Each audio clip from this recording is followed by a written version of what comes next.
Layovers, your weekly dose of aviation innovation.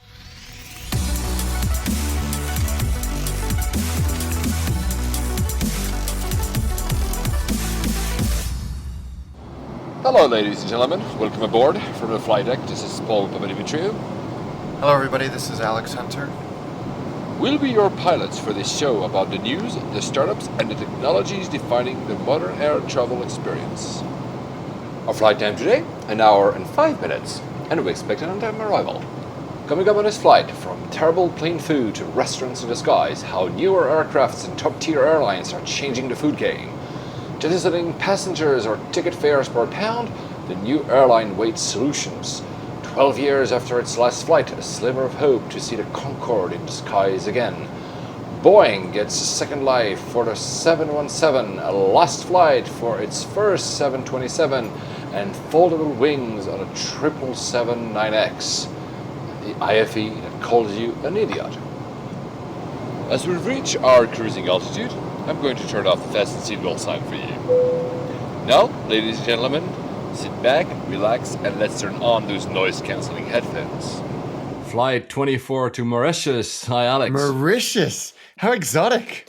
Yeah, well... Stepping away from our usual Frankfurts and Londons. Yeah, absolutely. Actually, I was there last week. I know, lucky me. And I gather why not talking about this when it was because you wished me a happy birthday the last episode. So that was for my birthday, for my 40th birthday. I was 24th birthday actually. I was in Mauritius and I with Air Mauritius actually. I'll tell the story a bit later. In the airport, obviously, is the one we're going to talk at the end of the show. Very surprising. And you helped me actually discover some of the stuff while I was traveling. So we'll talk about that as well. How are you? I'm good. Yes, I'm excited to hear more about this adventure. But first, a few shout outs as usual. First to Bernard. So he hosts a podcast in Asia called Analyze Asia. I was a guest just before my departure to Mauritius, actually. The second part of the show, we talked about air travel in Asia. For those who are listening to Layovers, it's nothing different. It's a bit of the same stories, but if you want to give it a listen, I'll put the link on the show notes. It's a really cool show. We'll have him on the show once. Very cool stuff. We'll talk about with him one day. Also to Michael Fuller, who's again been sending us great feedback about the show. One is it that we should maybe open a Layovers subreddit on reddit.com. That's a good idea. Reddit has always been such a positive community in my experience for things like layovers. They've been very receptive to us and have given us great feedback and a lot of enthusiasm. And as well for my travel show, Attaché, they've just been so great. So I think that would be fun. Great place to keep the conversation going after each show. I know some of the cities you will hit soon for that show, yeah, and they're very exciting. Soon. Very exciting. I'm looking forward to it. Very exciting, yes. Which means also lots of flights. Yeah, which we'll be talking about. New airports. Exactly. Also, Nick Rogers, at Rick Rogers on Twitter, said that episode 22 with your dad, Alex, was the best. So thank you, Nick. Yeah, he set the bar high, didn't he, my dad? Because he was doing all the talking. So now we have to find. I have a new list of guests. Guests are always sometimes harder to get, but we have some intros now. Very interesting intros for following shows. So we'll try to have a guest a month. Maybe that's the aim. Good cadence. And we'll try Alex and me to be up to these standards that the episode set up. Yeah, it's tough. We also had a mod Hadid told me that Layovers is awesome. He commented on the Layovers page on Facebook.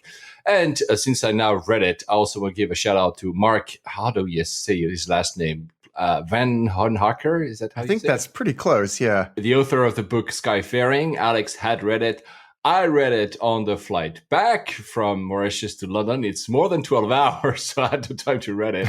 Great book. It's a fantastic really book. It's beautifully written, full of just extraordinary kind of tidbits and nuggets about the flying experience. It's go and get it. Go read it. It's a phenomenal book. Even if you're tangentially interested in the flying experience as well as aviation. And we'll try to have him. We'll try to have him as a guest. It would be really awesome because he seems like it's a fantastic story. I mean, enough of that. So my Air Mauritius experience. It's the first time I fly long haul on an A340-300. So I usually fly long haul on 777s. A380 when it's Emirates, obviously. I've never done such a long flight, so more than 12 hours on the way back.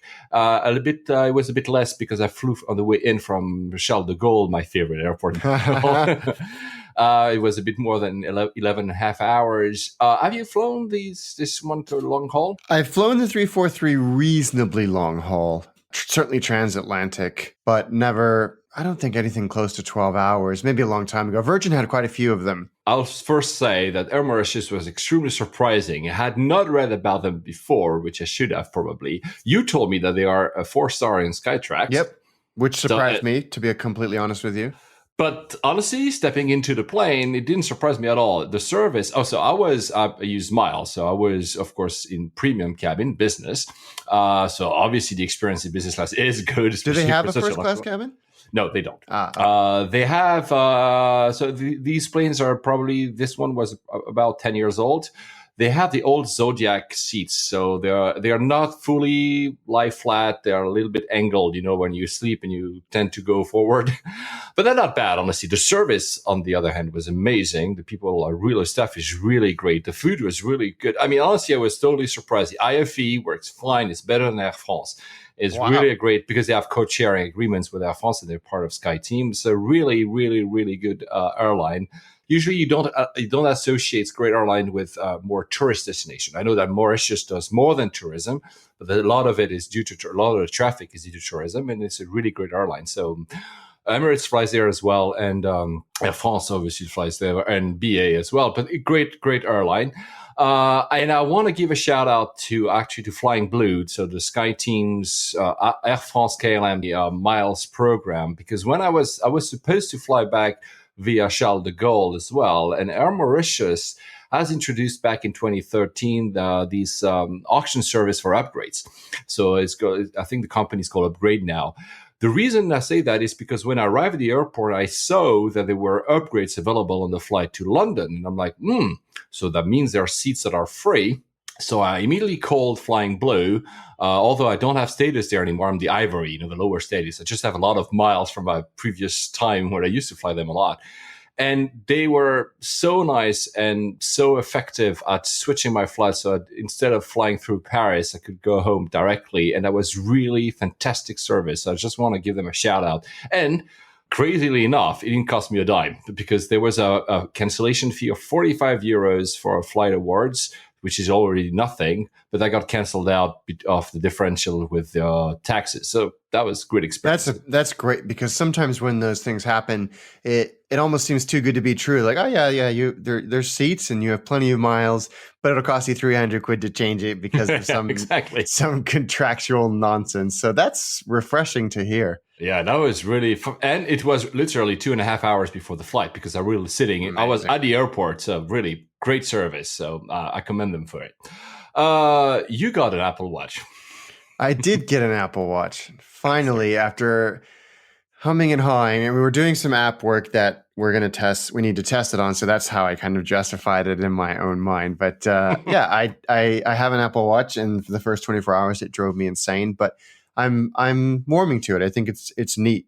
Flight Radar 24 actually has an app, so you can see the planes directly on your watch. Yes, you can. I've played with it. I think it shows you the planes that are closest to you, which is kind of neat to be able to see, and then you can tap through and see them on a map where they are in the world. So yeah, there's a lot of neat integrations. I haven't traveled with it yet, but I'm going to a redacted city. I'm not going to tell you where I'm going, but it's somewhere interesting in just next Wednesday, actually.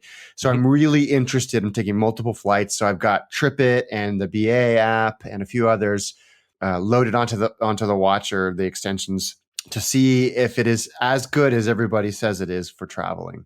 Because that's a killer function for me: travel and health. You should also and fitness, I would say as well. I don't know if you consider part of health. Yeah, I mean, that's definitely. The only reason I use it for running and cycling. The other app that has also a watch app is the app in the air. They're now featured this week by Apple in the App Store. So they're very similar value proposition to TripIt, but they're very well done. You should check them out. They just went out with their latest version And you have actually, apparently, because I don't have an Apple Watch, you'll tell me when you try it.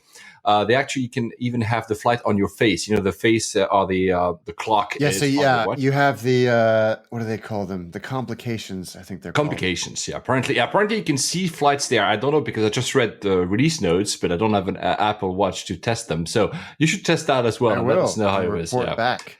And they also added an integration with Uber. They have a seat plan as well. So it's pretty cool. It's a good, again, TripIt is the big one, but it's nice to see that others are trying.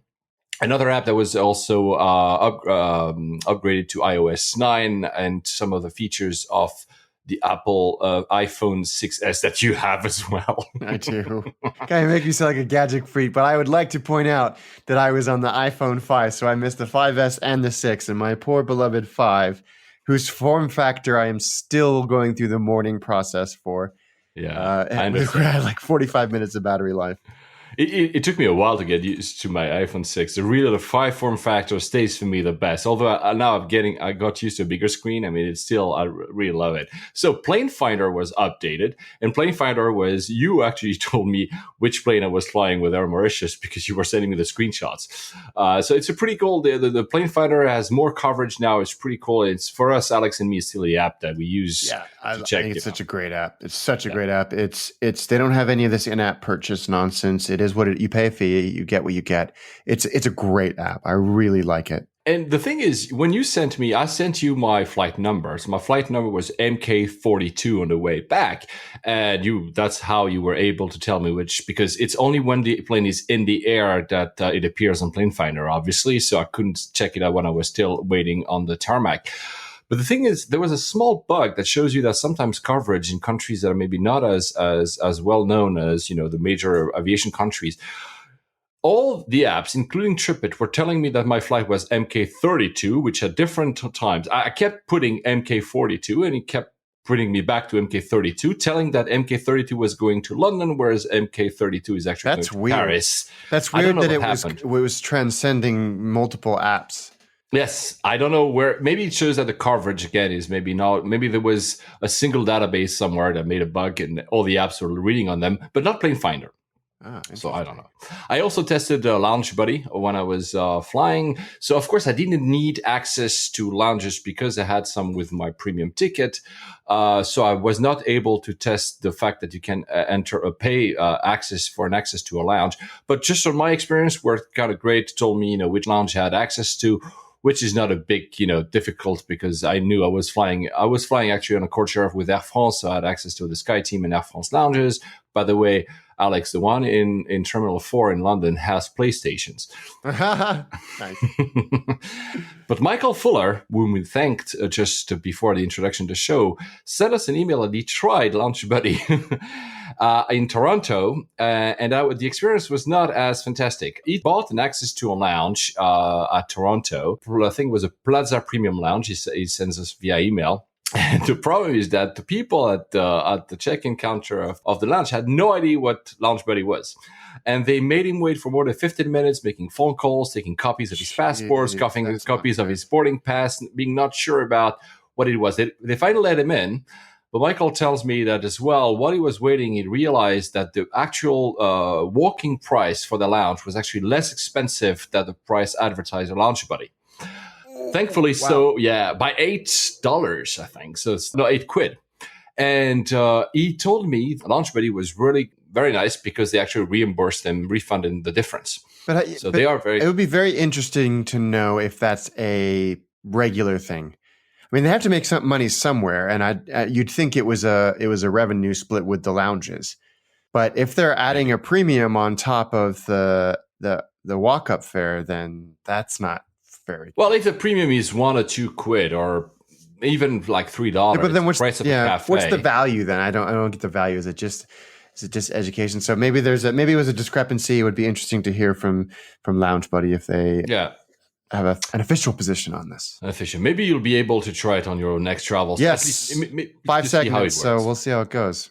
Yeah, and also very quickly, since I mentioned the upgrade I was using, the Emirates app has now upgrades within the app, so you can know this is really smart. I think this is really, really smart.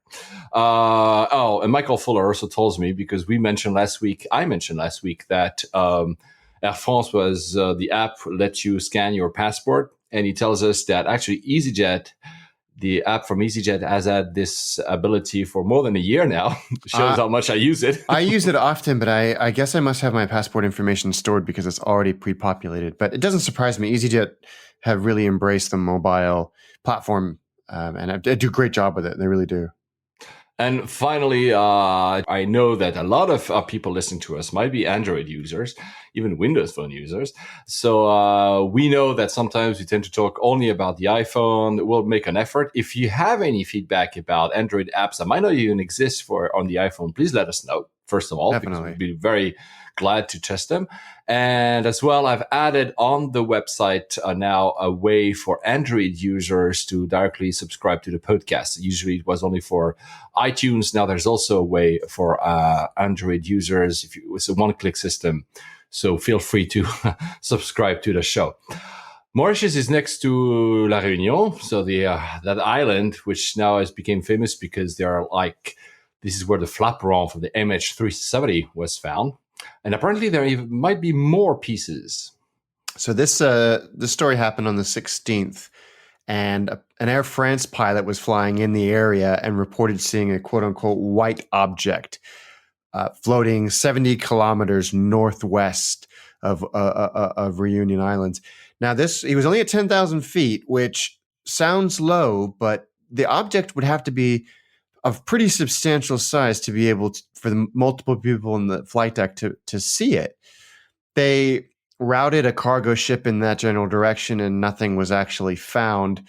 And since we haven't heard anything about this in nearly 2 weeks, I fear that it's gone or it's washed away, and no one has seen it since. But it's heartening in a way that flight crews and ship crews continue to be keeping half an eye on the ocean just to see if there's anything out there.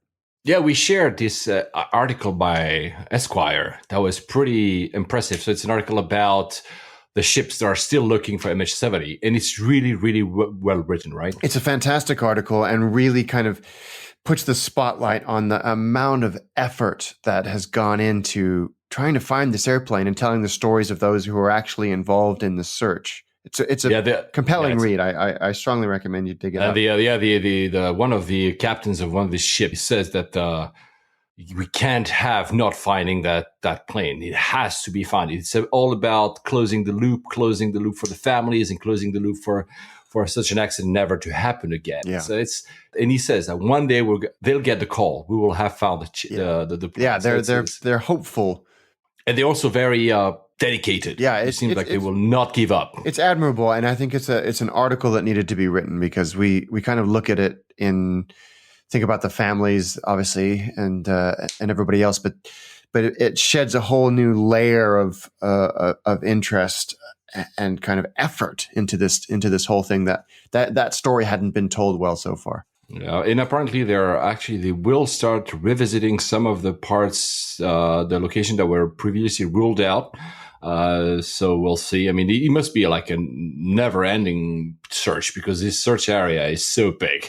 It just doesn't make any sense on a human scale. Yeah, they're going to go back and look at another 30 sites what do they call them? Sonar points of interest, which is an interesting term, that they had previously said there's nothing there, but there's enough for them to go back and say, let's go and have another look because of what we know from that flaperon being discovered. They warrant another look. So fingers crossed that something of substance comes from those searches.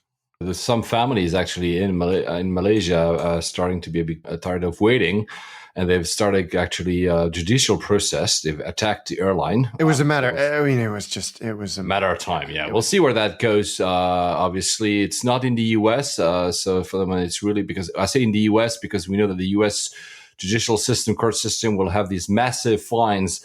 But for the moment, I'm not sure about does that require to have proof of death of bodies or not? I'm not absolutely certain. I think in some jurisdictions they have already made that. They've done that process. Okay. But it'll be interesting to see. And again, like this was an inevitability that this was going to happen, and I'm sure that they've set aside resources to deal with this. But it's just gonna get ugly. It's gonna get a lot worse before it gets better. And on the International Civil Aviation Organization had proposed that large aircraft carrying passengers should actually ping their position every 15 minutes. And they wanted this system to be in place by November 2016. And that was obviously in the wake of that tragedy. And now apparently reports are saying that they are pushing back the date not before 2018, probably because they realize that all the airlines won't be ready. No, it's a massive, massive engineering undertaking. And I think, again, as we've discussed so many times on this show, when you make a mandate like that, you're always having to accommodate the slowest mover. Yeah. The least well-funded, the oldest airplane, that type of thing, the oldest infrastructure. So it will take time, but it's something that we have to do. What you said is actually very true. When they wanted to implement the electronic ticket, they kept pushing the date back because some of the countries, emerging countries, frontier countries didn't have the means to implement it. Let's go to happier things. And one of your favorite things, Alex, if anybody has watched the Attaché travel show, Alex talks a lot about food.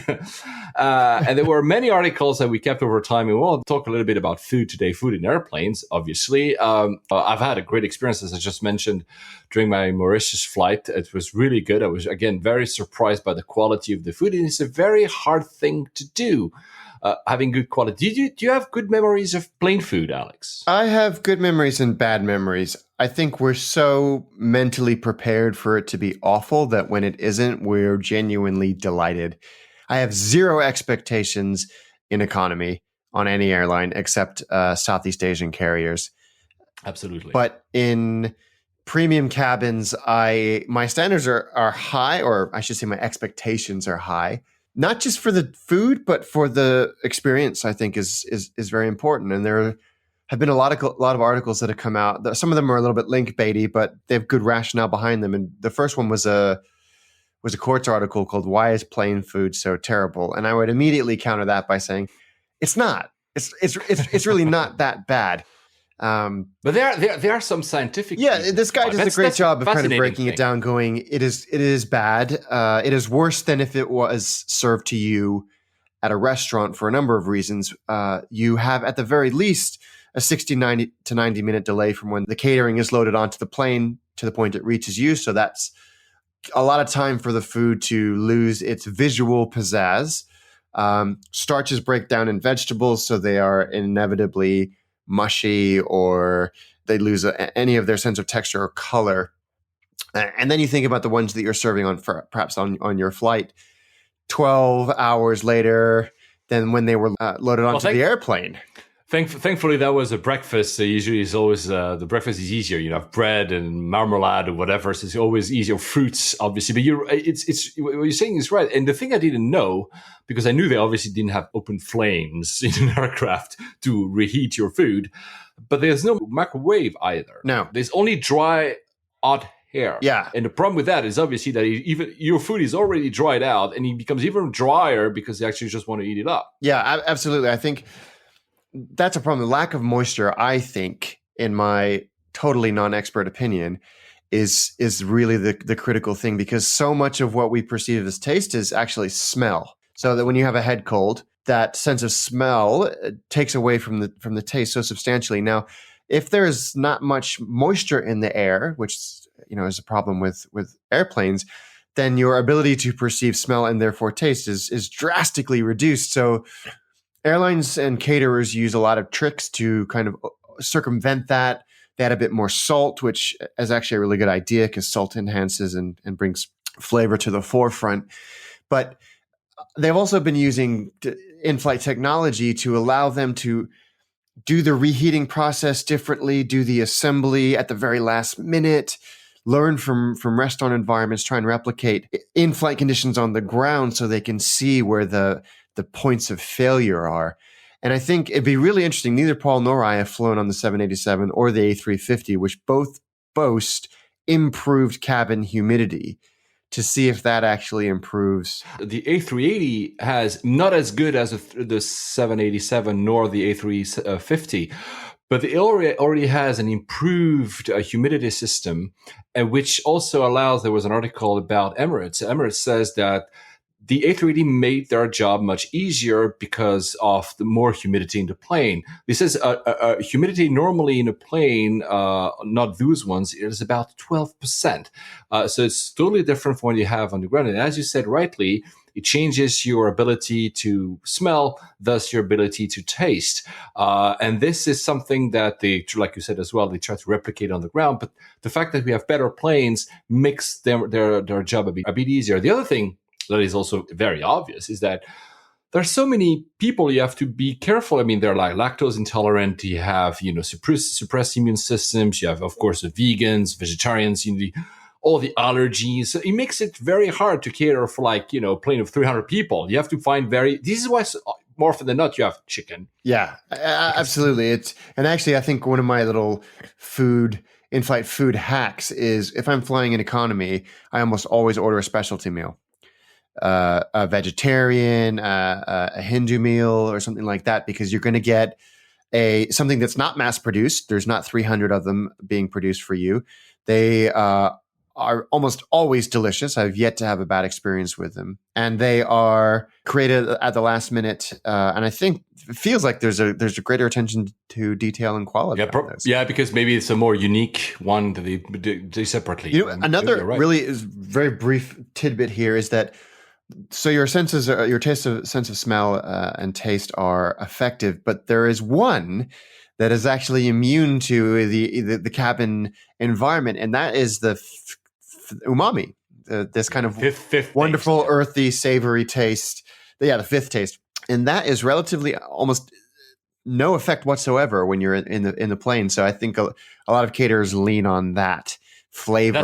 That's why apparently, and actually now since I've read it, I realized that for myself. A lot of more people take tomato juice or even Bloody Mary because tomatoes are very rich in umami. So it's really interesting, and I think I need to talk more on my social stuff about the airline food, because I think it's really, really interesting, and I think it has had a bad rap and a deserved bad rap for a long time, but. People are innovating. There was another tidbit that I learned. I didn't know. They made the research and they realized that people eating to the sound of loud background noise rated food as being less salty and less sweet just because of the noise. And of course, when you're in an aircraft, so there's all these little things. Maybe one day we should try to find someone who's actually working in that, as a chef or catering, because these are things that, of course, obviously the big one we didn't mention is price. It's like your father said in episode 022, might be a small thing, but it's still they're competing on price. Yeah. And at the end of the day, that's what it all comes back to, unfortunately. Yeah, exactly. Talking about the moisture, the BA tried at some point in premium cabins to offer passenger these things you put in the nose to kind of humidify your taste. And that just didn't work because people would not do it. But, but anyway, they tried. So meaning that there's some innovation in food as well. My very good experience with food has been with Emirates. And I'll share the article. Emirates is some kind of crazy, food, obviously in business and first class. They've invested millions and millions in actually research and the kind of food they put there. It's really fascinating. They even say that they are able to replicate the best restaurants around the world, and it's just like that's quite a statement. The thing that is interesting that they do, and that not a lot of other companies do, is that usually when you are in an aircraft, in an airline, you eat the food that is from the flag you're flying in. So you'll have food that are usually from the region. Emirates has decided to kind of mix everything, all the different origins. But the thing that I didn't know for premium cabin, and that might stun you, Alex, is that they actually look at the passenger manifest and they say, and they look, okay, there are so many people that live in the UK, so many people that live there, blah, blah, blah. And they adapt the food and the menu on the plane because of that. They use data. That's very clever. The other thing that Emirates does very well is wine and champagne. Okay, that's obviously mostly for the premium cabin. They have, believe it or not, 1.2 million bottles of wine in Burgundy, just a Burgundy. They've invested, I think, if I remember correctly, $500 million in this whole thing. So it's just crazy, staggering. They've been selected many times as having the best the wine list in airlines. Usually, there was one ranking that I found. It said Emirates, the Business Insider, had asked the wine director at the Breslin Bar and Dining Room in New York to rank airlines according to the wine list. And she said, yeah, Emirates was first, then Qatar, then Thai, then Korean, and Singapore closed this top 5. Then, too, the taste is changing, apparently. The type of wines you have to find is different. And I know you like your wine. So did you ever have the chance to enjoy a very good wine in a flight? Or Yes, and I think I kind of look forward to it. It's an opportunity to try a glass of wine that there's no way I would be able to afford the bottle or justify paying the price for the bottle. And BA did a good job. That was my most recent premium cabin experience. And I wanted to try the 2 reds, like sip. And I was presented with 2 unhealthy amounts of, which I did not finish, but they were really good. And the crew were really knowledgeable and passionate about what they were serving and what they were recommending. And I think that's kind of fun if you are into your wine at all. Actually, Lufthansa is currently training 4,500 of its flight attendants to serve you like it's in a restaurant, because they realized obviously the Middle Eastern carriers were opening their game. So they said, now we want a personalized service for premium cabin. And they're training crew that usually do, the security measures, etc., to serve you wine appropriately, to serve you food appropriately. So they really look upping the game. One thing, though, I didn't know is that BA is also serving British wine, English wine, I think it is, by the way. Did you try that? This is great. This is fantastic. I think that British wine, especially British sparkling wine, is fantastic. In fact, maybe 10 miles from where I live, we have Chapel Down, which is responsible for, I think, 50% of the British sparkling or English sparkling wine production. And it is extremely good. I think a lot of people forget that our region of the UK, Southeast England, is on the same latitude as the Champagne region of France. So very similar soil, reasonably similar climate, but the quality is outstanding. And they actually served it at Prince William and Kate's wedding. Wow. And it's really, really very good. I think this article is about an unusual decision and it's a bit of a joke. It's really not. I think it's very, if they were only serving British wine, I think I would question their decision, but as having it alongside some of the greats there's no harm in that at all. I agree. I mean, I fly Swiss and they have Swiss wine. Some of them Swiss are really wine's good. great. I think, yeah. Of course, again, coming back to Emirates, last time I was able to try the Domaine du Vieux Télégraphe 2011. Oh my God. I mean, of course, I was upgraded. You remember that was the flight was upgrading in first class. Oh, yeah. But like you said, for me, it's the same thing. These are wines I would not usually buy, so I'm really happy to test them. Very quickly, finally, to end this subject of food, there was a patent done by a division of Zodiac Aerospace. Zodiacs are these guys who do the seats. There was an automated food delivery system in the plane. So the fact that you can order food via your IFE, fine. I mean, some airlines are already starting to do that. But they wanted to install a conveyor belt. Oh my God. No way. No. No way. And also, you know what, guys? Even in Japan, so Genki Sushi, and one day you'll be in Japan, Alex, I hope for season 2 of your show. Genki Sushi has 130 branches in Japan, and they are one of the biggest one would use these conveyor belts. I love that experience. They're removing all the conveyor belts. Because they say the food is less fresh when it arrives, it stands for too long. Yeah, so don't put that in a plane. The food is already not always fresh. So don't add a conveyor belt forever, guys. Okay, now I mentioned the food was great on my flight. I never tried the food on a Concorde, though you offered me a plate that I could actually serve there you go. On the Concorde. Next best thing. But there's maybe a tiny bit of shot Concorde might fly again. There is hope. There's hope. This article came out about 10 days ago that basically said there is a chance that Concorde will fly again. There is a group that has got incredibly deep pockets, about 150 million pounds, and they have started proactively this project called Club Concorde to get it somehow, despite all the odds, back in the sky. And it went viral very, very quickly, and people were very, very enthusiastic. They have two kind of stages of this product. The first is to build this viewing platform on the Thames right by the London Eye and put a Concorde there it's for everybody to remind us how beautiful it was and how it's such a travesty that this thing isn't flying, both of which are true. And the second is to get one back in the air. And they have like 120 million pounds altogether. That's a lot of money. But I mean, they could have $1 billion. But if Air France and BA don't want to play ball, then it's not going to happen. Let's also say that it's only for special events and not fly the Concorde commercially. There will be not a regular service from London to New York, right? That's which, by the way, London to New York is, I think, the first time the Concorde flew over the Atlantic was exactly 42 years ago, today or yesterday or something. Wow. So yeah, it's been quite a while. And I think there's precedent that they set with the return of the Vulcan, but that is being decommissioned again forever. Because of the age of the airframe, the manufacturers of the original components have all said, we can't support this, we won't support this, and therefore it can't fly anymore. So I would love for this to happen. I give it about a 0.6% chance of happening, and I look forward to eating my hat when I'm proven wrong. Well, here's to hope. Yeah. Let's have a British wine too. Absolutely.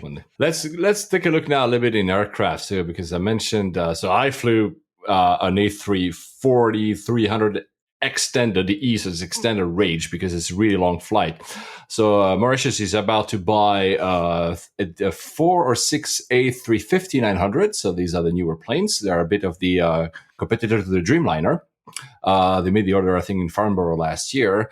Talking about the A350, I didn't know that Emirates at first wanted to buy 70 of them, but canceled the entire order because, guys, you're way too late in delivering the plane.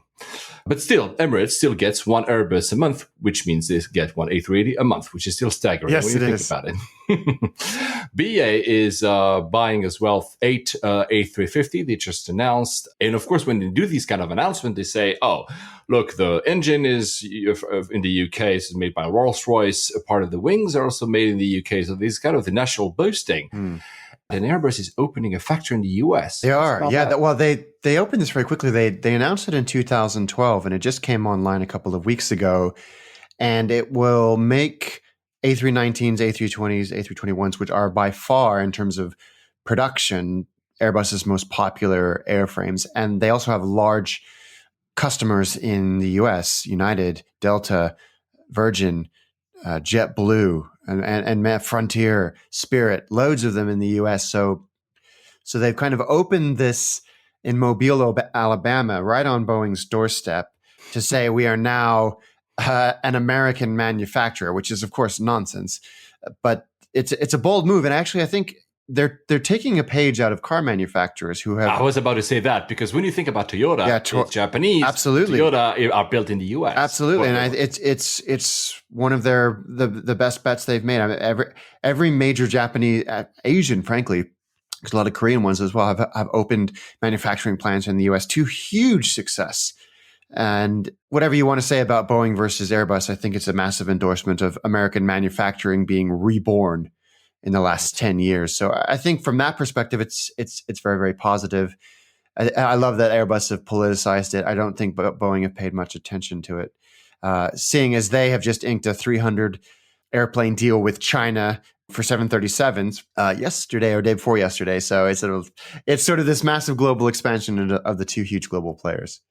These two huge global players are both as well under a bit of pressure to slash prices. And I think Airbus just is pressing suppliers of the A320 to actually slash prices by 10%, which is, I think, the same thing that has been done by Boeing. They also ask their own suppliers to say, slash your prices. Because the competition is still, although there's basically only two of them, the pressure is on. Now there's actually, I don't know if you heard about Mitsubishi is trying to launch. Of course, they're not vying against Airbus and Boeing. They're going mostly against the Embraer, Canadair, Sukhoi. And do you think, I mean, you just mentioned that, Japan was extremely successful in car making. Do you think they have a shot in airplanes? Yeah, I mean, they've tried many times with varying degrees of success, but this one looks like it is, and this is going to kill me.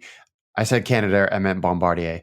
Yes, Bombardier. They They've tried, but this plane, this Mitsubishi has orders, and it looks like a viable competitor to small to mid-range planes that are coming online. Bombardier have got one coming out, the C series.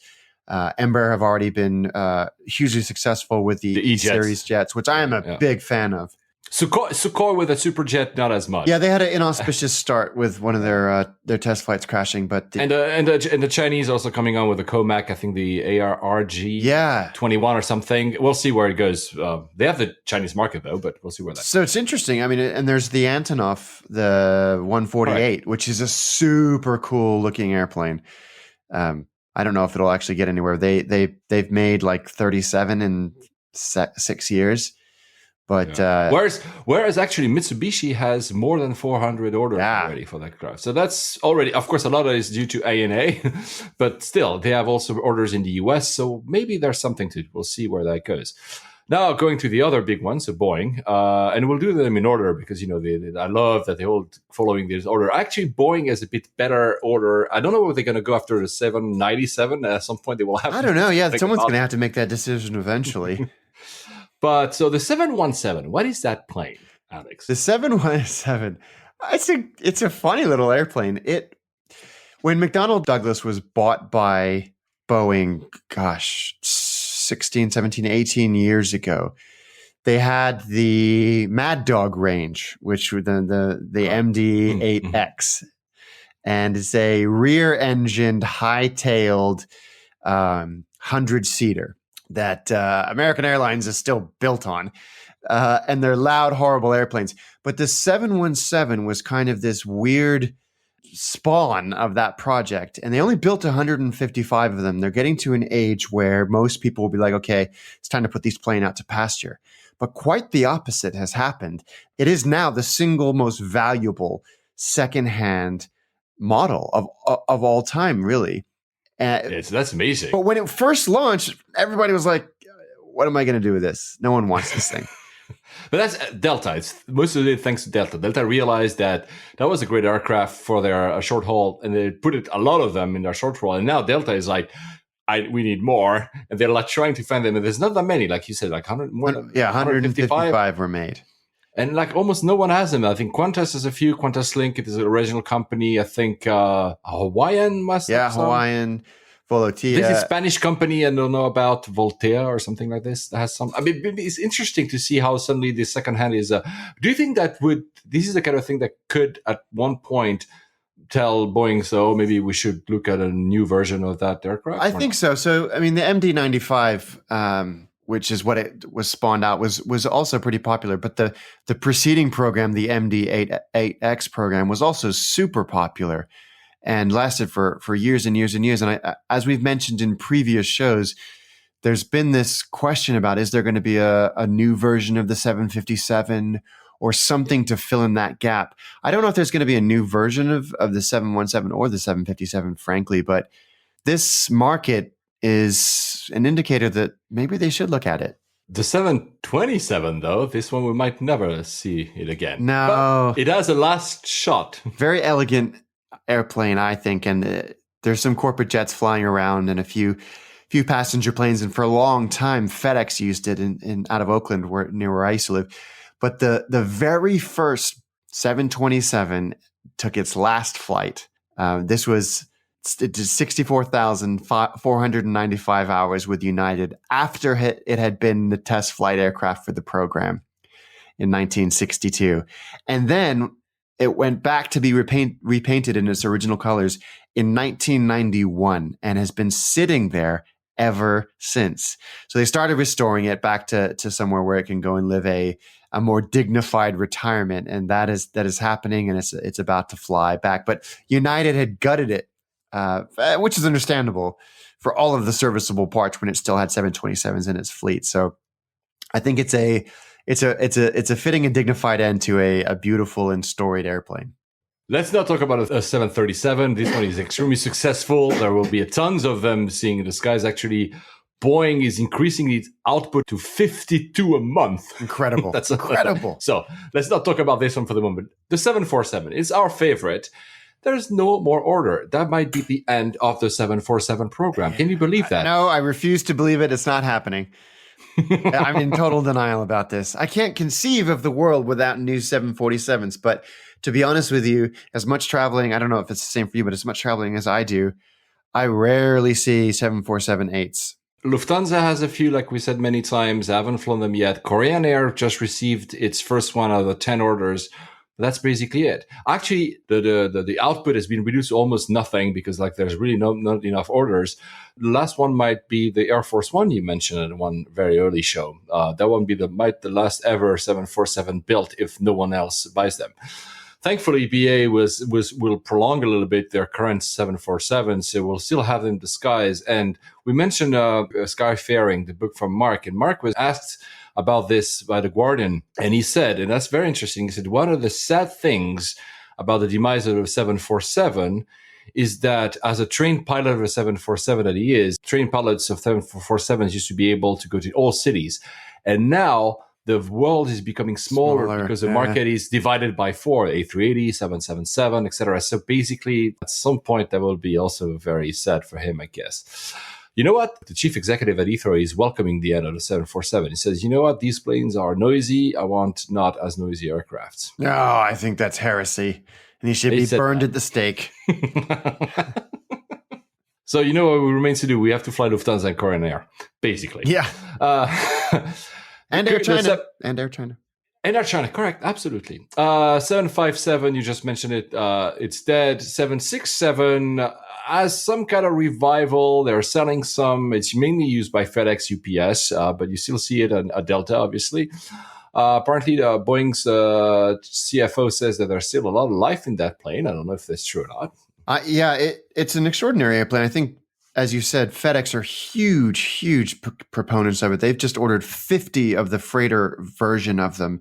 And I think that the general consensus is it's a proven platform. It's very efficient. And with all of the modifications they've been able to make to it, it gets more and more efficient.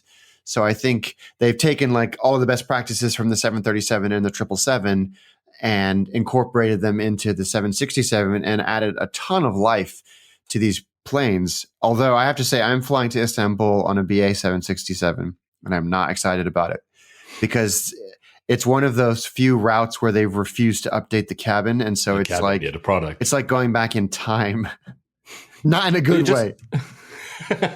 You just mentioned the 777. The 777, there's a new one coming up, and that's going to be the largest aircraft ever. I mean, not ever, obviously, but I'm just making that to emphasize the point.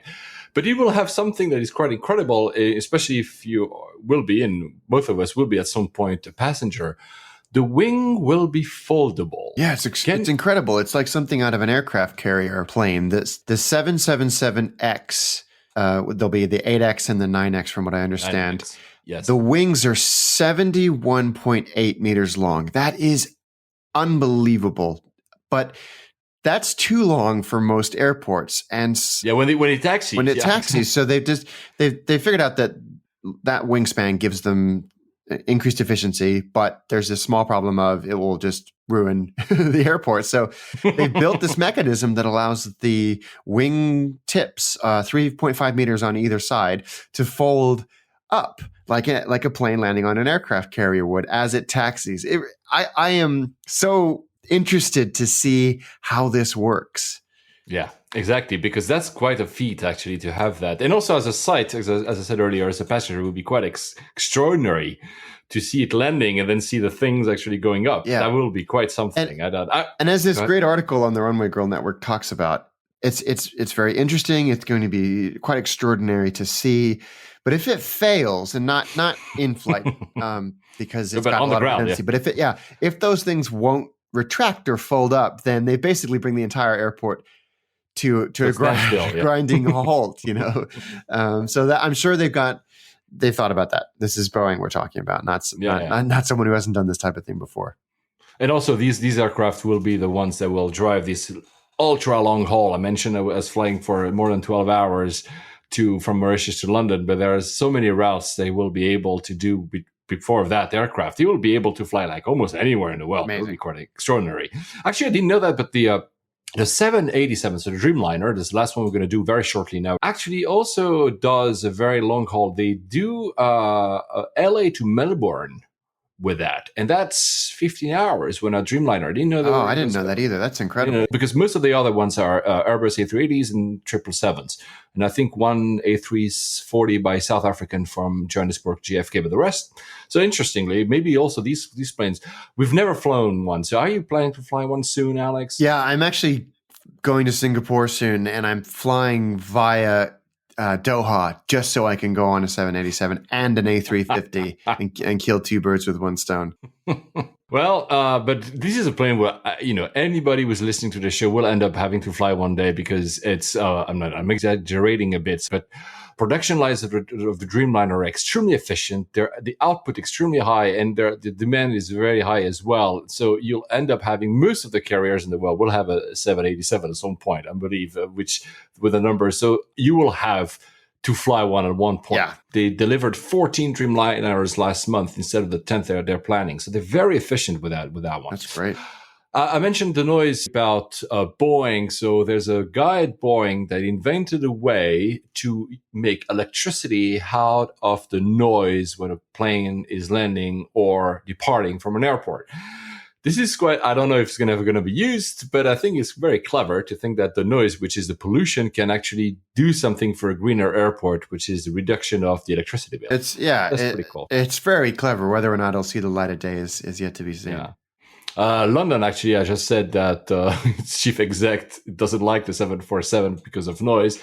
London is actually testing nowadays, and I can feel it because I live under the landing path of Heathrow, is testing a steeper approach. Can you tell us what is a steeper approach, Alex? I think you mentioned that when we mentioned Lucy. Yeah. So the current, it's the angle of attack, basically, that a plane's coming in on descent. And right now, into Heathrow, it's 3 degrees, which is pretty sedate. And it means that planes are lower over houses for longer, for the 10 miles of the final approach.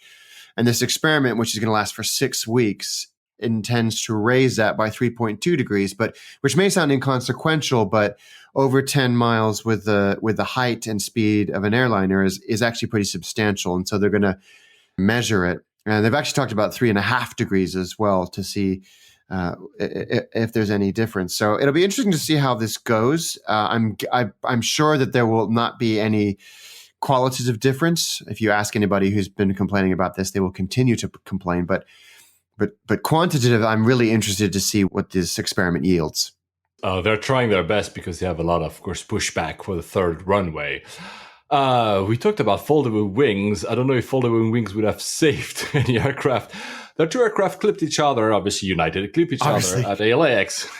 No, sorry. I'm going to say, United is the airline that is easy to hate. But we do that cheekily because it's a fun airline to tingle. Yeah. Yeah. They are having a terrible, horrible, no good, very bad year. And they know it. I guess recently their new CEO, the CEO said that. He said exactly that in an internal communication that. So tell us about the story that they clipped each other. So it was LAX and two. I'm going to preface this by saying that no one was injured and everything's fine. But an Alaska 7-3, I think it was, and this United Airlines flight came into contact. There's a euphemism that they use here. The Alaska plane was being pushed back from its gate, and the United plane was taxiing. Yikes. And I love it. The whole article is summed up with this tweet that says, well, getting rear-ended by a plane is a first. Hashtag rear-ended by a plane. Hashtag United Airlines. Pretty well, that happened. I mean, that's probably not even the fault of the airline. Maybe the ground controller did a mistake here. Yeah, I don't even think it was the fault of the airline. I think it looks like it was the United Airlines plane was actually stationary. And the type, but it was a brand new 737 with scimitar winglets. Actually happened to Virgin just recently at Newark. They clipped the wing on a fence at the airport on 330, I think it was, or 34600. And on board was a social media person who just went ballistic and whinged about it. It's like, okay, whatever. But yeah. Hence the foldable wings Exactly. of the This is all 777. the thing. You press a button and he becomes like a transformer, just like. Oh, that would be amazing. I promise you that in the next episode, I have some good news about United. For the sake of time, I'm going to go quickly in our show notes. I'll just share a story, a bad story about United again. A friend of mine, I'm not going to name him because I was not able to get an answer from him in time for this show, was on a United Regional on a Q400. So this is one of these small propeller planes. And they were all sitting down about to depart. And suddenly the flight attendant comes into the PA system and says, we have to take one person off because we're too heavy. And then it said, we have to take two more people off because we're still too heavy. How does that work? Alex, I mean, besides the story, and I'll get to there in a minute, is it suddenly like a change of circumstances on the ground as the plane is suddenly not allowed to take off with that weight? I mean, I think with prop airplanes is a very different story than with jet engines, but maybe there was a change in weather or route that required more fuel. It would be great to get a flight dispatcher on the show so we could ask these types of questions, but it's unprecedented. Certainly not unprecedented. It's extremely unusual for them to have to deplane people because the weight and balance is wrong. Apparently, they had already at the gate offered people volunteering for, of course, in exchange of cash to say, okay, I'm not going to take this flight. I'm going to take the next one because they knew it was too heavy. So, but the problem is that instead, maybe that's a process. I'm not saying it's a flight attendant or the crew's fault. Maybe it's just a regulation of United. But instead of offering cash to these persons to say, okay, who wants to leave the aircraft, they started going to the list. Okay, who has the lowest fare? Oh, that's bad. And it turns out, bad for them, it turns out that this plane was going to a conference, very famous conference. The person they put out was, first of all, she wasn't a couple. So, of course, the husband came with her because you're not going to leave one person and not the other, which, they're not very clever about that. But also it turns out he was a very famous scientist speaking at that conference. And, anyway, it's not the story you hear every day. Samoa Air, which I've never taken, weighs you before you board. And actually, so when you buy your ticket, Alex, you book online, you choose a flight, you put your details, including your weight, Alex. I believe it. A number of baggages. Then your airfare is calculated according to the weight, the total weight. But to be fair, they have Britain Norman Islanders as their airplanes, which are tiny. Tiny. No, of course, somewhere. Yeah, I agree. But it's interesting that they would ask you for weight. And then when you arrive at the airport, they will weigh you actually on a scale because maybe you have just lied because of vanity, and they will weigh you with a total with you and your luggages, and that will determine your airfare again. So if you're in what you've paid for, that's fine. If you are extra, you have to pay extra. It's an interesting way of thinking about it. Uzbekistan Airways now actually carries a pre-flight weighing to determine your weight as well. Wow. Do you think we'll see that more and more, though? I think so, too, especially for small aircraft where it really is a safety thing. So you just mentioned Virgin. Virgin is actually moving to a new IFE. They're using Android. They are, yeah. So this is great. I mean, the system that's on there now has got to be Linux-based. It is Linux-based, yeah, absolutely. Each screen is a Linux box, as opposed to having something under the seat in front of you. But they are moving to Android. And putting a 720p resolution up there. It's always been good. It's always been the best in the US. And now I feel like this will give them an opportunity to get access to that Android app ecosystem, which could be a real game changer for them. And I think they've inked deals with Netflix and people like that to get their content as well. So, and it's multi-touch, so you can swipe and all of that stuff, whereas the old system most definitely was not. So I think it's great. I'll be interested to try it. And I hope it doesn't happen like this story on Air India. So there's this woman that she says she switched on the in-flight entertaining system, and the first message said this selection is not available. Please try again later. That happens sometimes. And apparently the second message she got was, Lilo, sit down, you idiot. Wow. So it turns out that apparently what happened was that this was a subtitle of a movie in the selection of movies that suddenly appeared. So this actual sentence that is written down in the movie you're watching, but still the coincidence was she obviously went to complain. And I mean, it was all kind of humorous. I don't think she took it too, but she took actually a screenshot, like, sit down, you idiot. So one day my in-flight entertainment tells me that. It's pretty amazing, isn't it?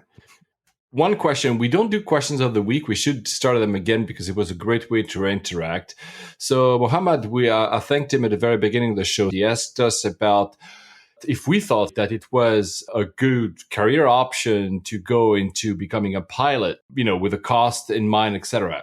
It's very hard for us to answer these kind of questions because you don't have all the data. We're not, I'm not probably comfortable enough to tell you a definite answer, should you become a pilot or not. It's true that there's a lot of pilot shortages, especially in Asia. So that's probably a good reason why to do it. It's also kind of expensive to do it. Going into that, you get in a lot of debt. But you can see if you look at what Emirates is doing, they're hiring pilots every single minute. That appears on my Facebook screen all the time. So there must be a market. Yeah. But I don't know if you have any other thoughts about that, Alex. But I think it's very hard for us to give like a definite answer to this. Mark Van Voonhacker mentioned it in his book, the book Cockpit Confidential, which is another really, really interesting look at the life of a commercial pilot in a really great kind of Q&A form. Talks a lot about this, that especially in the US, it is an extraordinary heavy investment as a student to try and get up the hours and the ratings that you need to then take a shot at flying in the right seat on regional for very, very little pay. But I think if it's something that you've always wanted to do, that doesn't matter a whole heap. I think it's you gotta do what you want to do, frankly. And I think I can definitely see the allure of being a pilot and all the lifestyle that comes with it. It's definitely for some people, it's definitely not for other people. But, is there a kind of formula that you can run through to determine whether or not it's right for you? No, there's not. And you're right. I mean, the world needs more pilots. So you'd be doing us all a favor if it ends up being the career path that you choose. And you're right about what you said about skyfaring. The book Mark tells a story about he was a management consultant. He did that and get some money to then pay for his pilot training. So he became a pilot possibly later than usual, but still it's possible. And he still flies 747s with BA now. Yeah. So there's a way. So yeah, we cannot give you, Mohammed, a better answer than this. Now, I hope you become one, and then you invite us in the cockpit. Yeah, there you go. We'll do a and podcast if you do embark on the journey, keep us posted. Let us know how it all goes. Yeah, come on and tell us about it. So, the airport, Sir Singhu Sagar Ram Ghulam International Airport. Yes. So that he's kind of thinking one of the heroes of the independence of Mauritius. Mauritius was first occupied by the French, then occupied by the Brits, then became independent, which is also very nice because all the cities' names are in French. The food culture is kind of more French, also with a lot of mix of Indian because it's in the Indian Ocean. Actually, Air Mauritius was named the leading Indian Ocean airline for like several years in a row. And they speak as well in English. The road signs are in English. It's very funny to be on a highway because you have the road signs in English, but the names of the places in French. It's very. They also drive the same like in the UK. They have the same plugs. It's a very interesting mix. The airport is brand new. Really? The terminal that was built in 2013. So I just told you, I was at the very beginning of the show, I was very surprised by the airline. And then I land there, although it was 6 a.m. And I was like, what? This is a huge airport. It's not huge. I mean, it looked bigger than it is, but still made for 4 million passengers. Whereas the current, I think they're not even hitting 2 million passengers. It's brand new, like maybe 2 years old. It's very well done. I was really surprised. Also they minded a lot about the environment, so the way it's designed. It actually allows a lot of airflows. I really liked it. It's a very, very efficient airport. I mean, obviously, there's not a lot of people. There's not that many flights coming every day. But, some airports, and I'm not going to name them, when you go to a holiday destination, you have 300, 400 people coming at the same time. Yeah. And you have two people, checking, many. They manned every single possible immigration spot. It was extremely efficient, extremely fast. They were smiling. I was like, wow. Honestly, I commend them for their service. And on the way back as well, when I took I was in the same airport, same thing. People were smiling. People were very courteous. It's a great airport. There are 2 lounges, one you can pay for. I didn't try Lounge Buddy, but it was 40 euros. So anybody can get in. And the other lounge is for basically if you have premium or if your status in Mauritius, with locals might have. It was fantastic. Honestly, I really, truly enjoyed that airport. Again, for a holiday destination, I know there's more than holidays in Mauritius for our friends listening from there. I hope we'll have some. I know there's more, but it's true that it's really impressive. So congratulations on building such a great airport because it's really, really, really great. I hope, Alex, you have the chance. Sorry, I would love to. Are you kidding? The one thing that is actually quite interesting is that Emirates flies an A380 there. Wow. Of course they do. Of course they do. And interestingly enough, and I don't know, and we might never have the answer. So they built the airport and 777s from Emirates were flying there. They built one gate for the A380, and since then, Emirates flies A380. Did Emirates ask them to do it? I don't know. I would say probably yes. Potentially, right? Potentially. But anyway, great airport. So really, I recommend it. Is it a good airport for layovers? I'm not sure because you know what? If you're in Mauritius, don't see the airport. Yeah, exactly. Go to the beach. On that, Alex, I'll see you. I'm not going to say next week. Maybe you're traveling. I am. Oh, you're there. So mysterious. In probably 2 weeks. Mysterious. I know where. I'm not going to reveal it. But that will be a great story for our next episode. So, guys, see you in the next episode. All right, guys. Safe travels. On behalf of Layovers and the entire crew, we would like to thank you for joining us on this podcast today. And we're looking forward to seeing you on board again next week. Flight attendants, please prepare for landing.